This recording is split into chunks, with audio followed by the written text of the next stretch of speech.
Shalom, bien-aimé du Seigneur, je te salue dans le nom de notre Seigneur, notre Sauveur, Jésus-Christ. Bienvenue à notre temps de grâce, à notre temps de bénédiction, à notre moment de destinée, instant prophétique. Je suis Christ Roland Ouattara et je voudrais faire un petit cheminement avec toi pour t'aider dans ta vie spirituelle, dans ta marche avec Dieu. Tu sais, le Seigneur a voulu que tu naisses parce qu'il a un projet d'amour, un projet de grâce, un projet de bénédiction pour ta vie. Je ne pense pas qu'un père ou une mère sur la terre puisse formuler un projet de malédiction pour son enfant à la naissance. La joie de la naissance seulement à elle seule suffit pour que une femme puisse oublier les douleurs de l'enfantement et se projeter déjà avec le sourire dans l'avenir pour voir de grandes choses, des choses excellentes pour son enfant, pour son fils ou pour sa fille. À combien plus forte raison Dieu sera-t-il prêt à nous bénir, nous qu'il a créés par amour, nous qu'il a fait comme étant le fruit de son amour. Dieu est prêt à nous combler, Dieu est prêt à te combler, Dieu est prêt à te transformer. Il veut que ta vie soit un témoignage. Il veut que tu sois heureux, heureuse, comblée. Jésus pouvait dire un jour que je vous donne ma paix, je ne vous donne pas la paix selon le monde, mais la paix du royaume des cieux, la paix qui vient de Dieu. Et c'est cette paix-là dont nous avons besoin pour vivre dans la quiétude et dans la sérénité. Bien-aimé, je voudrais donc t'inviter à te disposer à vivre un quart d'heure de bénédiction afin que la grâce de Dieu abonde et même surabonde dans ta vie. Tu n'es pas venu sur terre, tu n'es pas né pour échouer, tu n'es pas né pour rester toujours à la traîne, pour accompagner les autres, ou encore pour juste faire du tourisme sur la terre. Tu es né justement parce que Dieu désire réaliser quelque chose de puissant et de grand, et dans ta vie, et avec ta vie. Alors, bien-aimés, nous allons parcourir les Écritures un tant soit peu, afin de méditer et de nous fortifier. Le Seigneur Jésus nous parle en Matthieu chapitre 6, le verset 6 au verset 7. Et il dit ceci. Mais toi, quand tu pries, va dans ta pièce la plus retirée, verrouille ta porte et adresse ta prière à ton Père qui est là dans le lieu secret. Et ton Père qui voit dans ce lieu secret te le rendra. Dans vos prières, ne rabâchez pas des tas de paroles à la manière des païens. Ils s'imaginent qu'à force de paroles, Dieu les entendra. Ne les imitez pas, car votre Père sait ce qu'il vous faut avant que vous le lui demandiez. Parole du Seigneur notre Dieu. Bien-aimé, le chapitre de la prière, c'est l'un des chapitres les plus vastes qui existent. S'il faut parler de thème, je dirais que c'est certainement le thème le plus vaste parce que c'est un sujet qui fait couler beaucoup d'encre, beaucoup de salive. Et beaucoup de personnes ont mis en place même des théories, des formules, des stratégies pour bien prier. Et dit-on des heures, des moments privilégiés pour prier afin que notre prière soit efficace. Bien-aimé, le thème que je veux t'emmener à méditer, il est intitulé « 3 choses à savoir sur la prière ». 3 choses à savoir sur la prière. Pourquoi? Parce que beaucoup d'entre nous, nous faisons des idées sur la prière, des idées qui sont pour certaines vraies, mais des idées qui sont la plupart du temps fausses. Au point qu'aujourd'hui, chacun a une forme de prière qu'il maîtrise. On se dit que si je maîtrise cette manière de prier-là, c'est sûr que je ferai des exploits, j'aurai de grandes choses avec Dieu. Rien de tout ça n'est vrai. Mais il faut que nous sachions ce qu'est la prière et ce que la prière n'est pas. 3 choses à savoir sur la prière. La première chose à retenir concernant la prière, c'est que la prière est le moyen que Dieu utilise pour entrer en relation avec l'homme. Depuis l'ancienne alliance, quand Dieu a commencé à cheminer avec son peuple, chaque fois qu'il voulait entrer en relation avec lui, il invitait son intermédiaire, son intendant Moïse, pour que Moïse se retire, pour que Moïse puisse aller sur le mont Tabor pour le rencontrer. Voilà pourquoi dans la logique des Juifs, il y avait 3 parties précises. Le parvis, le lieu saint et le lieu très saint. Le lieu très saint était le lieu qui recouvrait, était le lieu où se trouvait la présence merveilleuse et glorieuse de Dieu. Au point que, pour que le peuple soit justifié, pour que le peuple soit purifié de ses péchés, il fallait qu'un grand prêtre aille une fois dans l'année dans le lieu très saint. Il faut quand même entrer dans le lieu de la présence de Dieu, dans la prière, pour que Dieu puisse manifester sa grâce dans la vie de l'homme. S'il n'y a pas de contact, S'il n'y a pas de prière, alors Dieu ne peut pas intervenir. Dieu ne peut pas intervenir dans la vie de quelqu'un. Bien-aimé, il faut que tu saches une chose. La prière est le moyen par lequel Dieu rentre en contact avec l'homme. Au point que Dieu invitera son peuple à toujours se tenir dans la louange pour que Dieu puisse siéger au milieu de lui. La Bible dit que Dieu siège dans la louange de son peuple. La louange, c'est la prière. Et quand nous sommes en train de louer Dieu, quand nous sommes en train de prier, nous rentrons en relation directe, en relation parfaite, en relation intime, en relation profonde avec Dieu, afin que Dieu maintenant puisse intervenir dans la vie de quelqu'un. Bien-aimé, quelqu'un qui veut un changement dans sa vie, quelqu'un qui veut voir sa vie être bouleversée, être transformée, qui veut un déblocage, mais qui ne prie pas, ne peut pas entrer en contact avec Dieu. Prenez-moi un téléphone portable.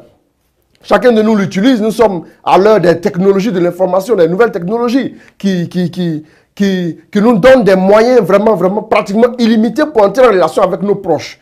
Bien-aimé, quand tu n'as pas de portable, tu ne peux pas entrer en relation avec quelqu'un qui est de l'autre côté de l'Atlantique. Pourquoi? Tout simplement parce que le portable est le moyen par lequel tu entreras en relation avec lui. L'Internet, par exemple, aussi est aussi un moyen. Bien-aimé, je voudrais que tu saches une chose. Pour que ton téléphone puisse marcher, tu as besoin d'un chargeur. Pour que le chargeur se connecte à la prise, pour que l'électricité puisse entrer dans la batterie de ton téléphone et le charger pour qu'il soit capable d'assurer ce qu'il faut selon ses performances. Quelles que soient les performances d'un téléphone, s'il n'y a pas de chargeur, vous n'aurez rien. Il faut qu'il rentre en contact avec la prise, il faut qu'il rentre en contact avec l'énergie pour que cette énergie-là puisse le faire vivre, le faire supporter tout ce que nous pouvons lui infliger comme activité. Bien-aimé, la prière est le moyen de Dieu. Quand Dieu voulait commencer en donnant, oui, des préceptes à son peuple, pour que son peuple puisse vivre en paix, pour que son peuple puisse vivre heureux, en Exode 34, nous voyons que Dieu a demandé à Moïse d'escalader la montagne pour rentrer en prière, pour rentrer en contact donc avec lui, afin que Dieu puisse lui donner les préceptes qu'il fallait pour que le peuple soit épanoui. Donc, il n'y a pas d'épanouissement sans que Dieu ne puisse rentrer en contact avec la personne qui désire l'épanouissement, la personne qui désire le déblocage ou la bénédiction particulière. Dieu a besoin d'entrer en contact avec nous par le moyen de la prière. Bien-aimé, il faut que tu le comprennes. Deuxième point, la chose à savoir sur la prière n'est pas une formule magique, une récitation ou une récitation mécanique. Bien-aimé, beaucoup de personnes se trompent quand il s'agit de la prière. On se dit souvent, oui, on dit il y a telle prière qui est puissante. Il y a telle autre prière qui est très puissante. Quand tu la fais, ça se débloque rapidement. Bien-aimé, la prière, les livres de prière sont intéressants, mais les livres de prière ont pour but de nous donner la base. Quand un enfant va au CP1, on lui apprend l'alphabet. L'alphabet A jusqu'à Z. Et l'alphabet va servir de base pour le langage, pour l'écriture. Mais quand tu grandiras, ce n'est pas l'alphabet que tu vas réciter quand tu voudras parler avec ton père ou ta mère. Quand tu voudras échanger avec tes amis, tu n'auras pas à réciter l'alphabet avant de commencer à parler. Ce qui voudrait dire qu'il y a quelque chose qui ne va pas dans ta vie. Bien-aimé, comment un homme peut-il communiquer avec son fils par l'intermédiaire d'un livre? Comment un fils peut-il parler à sa mère par l'intermédiaire d'un livret? Bien-aimé, oui, les livrets de prière doivent nous donner la base. Et ensuite, la prière n'est pas une formule magique. Il faut que tu comprennes. Beaucoup de personnes ont fini. Les livrets nous ont aidés, mais beaucoup de personnes ont fini par penser que sans un livret de prière, ils ne peuvent pas prier. Donc ces personnes disent, je ne sais pas prier, je ne sais pas faire ceci. La prière n'est pas une formule magique. Ou bien, frère, comment tu pries et puis tu as des exaucements? Comment tu pries et puis Dieu répond? Comment tu pries et puis il y a le déblocage? Comment tu pries et puis Dieu manifeste sa puissance?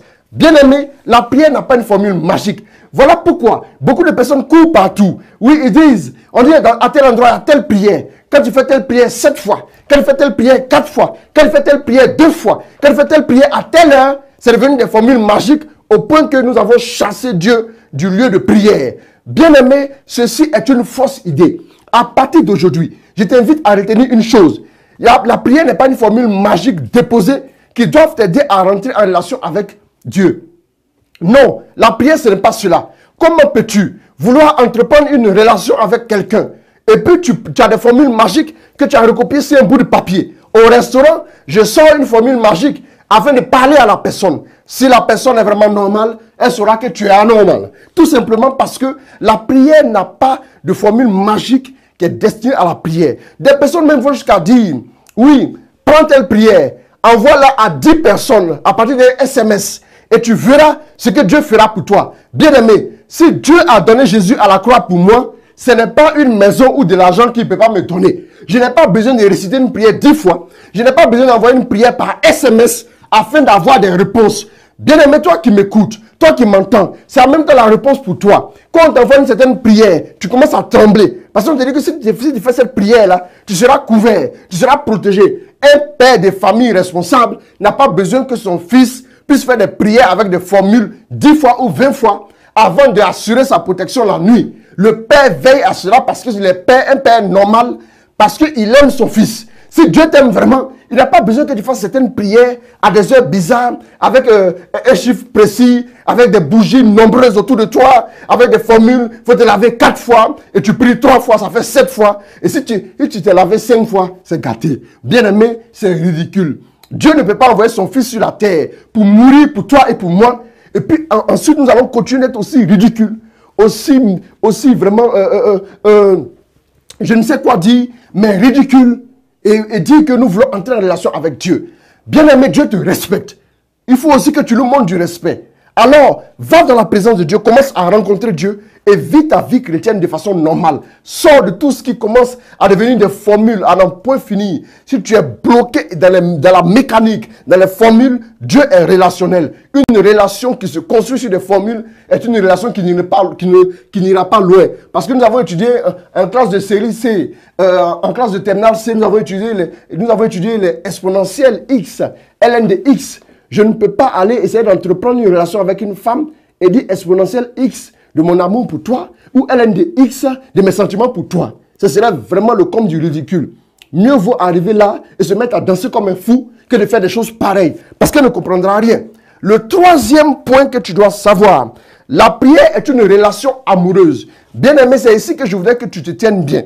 Deutéronome 6, verset 5 dit, tu aimeras Dieu de tout ton cœur, de toute ton âme, de toute ta force et de tout ton esprit. Bien aimé, quand une personne aime, quand tu te réveilles le matin, la première personne à qui tu penses, c'est la personne que tu aimes. Si tu aimes vraiment Dieu, tu verras que la prière sera quelque chose de naturel, sera quelque chose de normal. La seule chose dont nous n'avons pas besoin d'aller à l'école pour faire, c'est de tomber amoureux. Voilà pourquoi. Quelqu'un s'en va à l'école pour devenir médecin. Un autre y va pour devenir ingénieur. Un autre fera des études, des très longues études pour devenir professeur titulaire à l'université. Mais personne n'ira à l'école pour tomber amoureux. Ça devient normal. Et même les parents n'abordent pas le sujet avec les enfants. Mais les enfants, quand on remarque qu'un enfant commence à se parfumer, il commence à bien s'habiller, il commence à faire attention à sa coiffure, c'est que certainement il est amoureux. Et quand il est amoureux, même quand c'est difficile, il trouve le moyen de satisfaire l'être aimé. Des gens ont bravé le noir, des gens ont sauté des clôtures, des gens sont allés loin, ils ont traversé des eaux troubles pour aller rencontrer l'être aimé afin de s'amouracher. Bien aimé, si tu aimes Dieu, la prière deviendra normale et naturelle. La prière est une relation amoureuse. Quand nous commençons à prier, c'est-à-dire que nous rentrons dans un love avec Dieu. Voilà pourquoi le premier commandement, le grand Dieu, le vaillant guerrier, le puissant guerrier, le El Shaddai, tout ce que nous pouvons connaître comme attribut de Dieu. Ce Dieu-là donne pour premier commandement sa vie sentimentale. Bien aimé, allons-y réfléchir. Quand on aime, on commence à être sensible. Et quand tu commences à vraiment aimer Dieu, quand tu essaies d'établir une relation amoureuse avec Dieu, tu n'as plus besoin qu'on t'apprenne à prier. Quand quelqu'un dit je ne sais pas prier, c'est la preuve qu'il n'a pas encore compris ce que c'est la prière. Bien aimé, la prière n'est pas, quelque chose de mécanique. La prière n'est pas, une communication, comme on pourrait le dire. La prière va au-delà de la communication. La prière est une relation amoureuse, dans un cœur à cœur. Dans une relation amoureuse, même quand on ne parle pas, on aime rester en présence de l'autre. Le regard, le sourire, tout ça, ça constitue une relation amoureuse qui se veut fidèle, qui se veut sérieuse, qui se veut forte, qui se veut sur la longue durée. Et quand nous voulons aussi établir une relation avec Dieu, quand nous voulons avoir une vie de prière, il faut qu'on commence à aimer Dieu, satisfaire le premier commandement. Il faut qu'on commence à aspirer à tout ce qui est de Dieu. Il faut que tu commences à aimer véritablement. Et tu verras que la prière sera naturelle. Écoute, Tu n'as pas besoin d'une formule. Tu n'as même pas besoin de mes mots quand je prie. Tu as juste besoin d'ouvrir ton cœur, de parler dans un cœur à cœur à Dieu. Vous savez, quand vous aimez dans le cœur à cœur, les choses deviennent faciles. On se comprend, on se regarde et puis on se sourit. On a fini de se parler. Et ainsi, on est heureux, on est épanoui. Vous savez, Dieu veut dévoiler des choses sur ta destinée. On peut échanger et faire des avances à une femme au restaurant, mais des choses qu'on ne fera jamais au restaurant.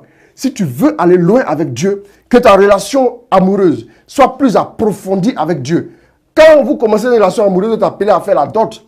Après la dot, vous évoluez vers le mariage civil et le religieux. Bien aimé, ce que tu dois savoir, c'est que si tu veux grandir dans ta vie de prière, il faut que ta relation amoureuse, oui, t'amène à prendre un engagement d'alliance avec Dieu pour que vous soyez vraiment comme des amoureux qui vivent ensemble heureux et épanouis. C'est ainsi que ta vie de prière sera bonifiée, sera éclairée, sera fortifiée et tu feras des merveilles en Dieu. Quand tu commences à appréhender la vie de prière comme telle, 1. La prière est le moyen par lequel Dieu rentre en contact avec toi, l'homme. Et 2. La prière n'est pas une formule mécanique, une formule magique. Et 3. La prière est une relation amoureuse. Médite ces 3 choses et commence à changer d'attitude parce que nous sommes dans un temps où Dieu veut manifester sa grâce pour toi afin que ta vie soit un témoignage au milieu de ta génération. Alors commence par les bases. Si tu as une vie de prière, tu auras un véritable fondement pour aller loin. Quand un immeuble se veut grand, il faut qu'il ait de très bonnes fondations. Oui, le Grand Zero aux États-Unis a pour fondation 100 mètres de profondeur. 100 mètres de profondeur comme fondation. Ça doit nous interpeller. Quand nous voulons qu'un bâtiment soit solide et sérieux, il faut qu'il ait des fondations solides. Si tu veux avoir une vie épanouie, une vie de témoignage, une vie d'exploit, il faut que tu commences à avoir une vie de prière solide. Alors ces 3 choses sont essentielles pour toi. Que Dieu te bénisse. Père, accorde ta grâce et ta faveur à tes enfants. Donne à tous ceux qui nous suivent, tous ceux qui nous suivent même de très loin, la grâce de saisir ta parole et de s'épanouir dans celle-ci, toi qui es vivant, pour les siècles sans fin. Amen.